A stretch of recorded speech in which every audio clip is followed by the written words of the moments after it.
one of my favorite quotes of yours, which is brilliant, and I was hoping you could elaborate on.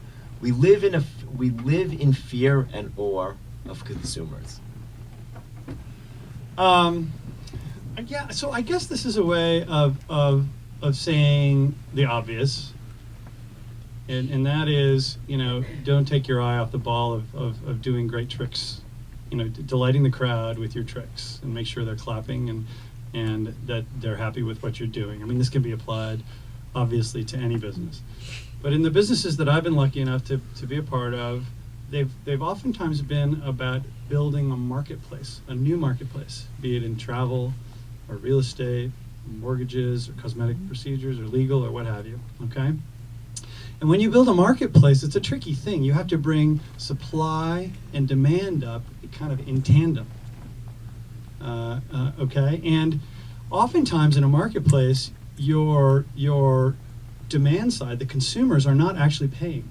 Like, people don't pay to use Zillow. It's free. They don't pay to use Glassdoor. It's free. Those are your users, okay? The people who are paying are the suppliers. And so it's very easy to get confused when you're building a marketplace on who you're building the marketplace for. And, something that I've always emphasized with Zillow and with my other companies is, even though the supply side is paying you, your most important constituent is the user, the consumer. Because the supplier is not going to ever pay attention. They don't want you to exist. They'd rather the airlines would rather Expedia never happened. Okay, the real estate industry would rather Zillow had never happened. But you know what?